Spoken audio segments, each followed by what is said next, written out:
In 1994, we had all of those expectations. We gave the African National Congress the honor as the historic liberation movement of our country. We trusted Nelson Mandela, we trusted all of those iconic names, and we loved them. And that's why we entrusted our power to them, because we thought this is the moment of change. It is now 30 years later, this coming Saturday, the 27th.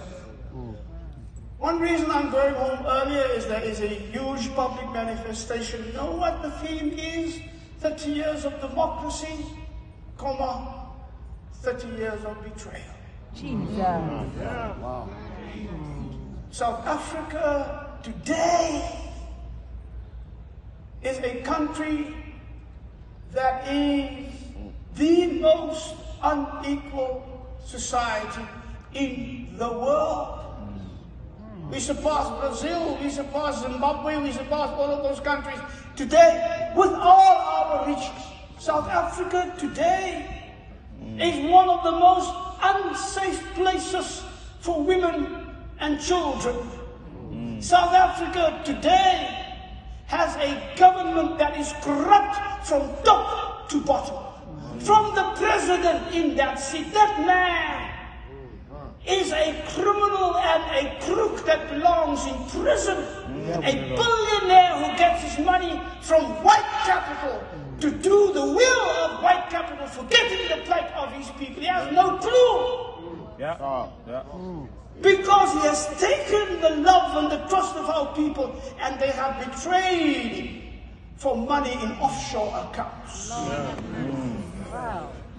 The poverty in South Africa has been deepened. It is not just a poverty that hangs around. It is a generational impoverishment.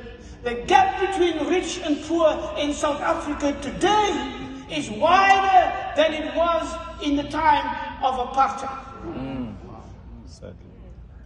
Under a black government who had every opportunity for 30 years to right the wrongs of 350 years of colonialism and imperialism and apartheid, and they didn't want to do it because there was a deal made between the elites of the African National Congress and the elites of the old white apartheid establishment, that they will keep the economic power in the hands of white people, give you the semblances of political power. So we have the trappings of political power. There is a parliament that has become a joke because they hold nobody accountable. There are commissions of inquiry that means nothing because nobody follows their conclusions. There are courts, half the judges seem to be in the pockets of those with money. A husband, a father, steals a loaf of bread. He goes to jail for 6 months. They find $4 million in cash, that in the president's house, on his farm, that he has put away, that he has hidden in his furniture, in his couches, in his mattresses. They find the money. The domestic worker who accidentally saw these dollars peeking out here, what's this? She gets arrested. The boyfriend that she says, he gets arrested. The president, no, there is no case. Selective indignation is the death of any democracy.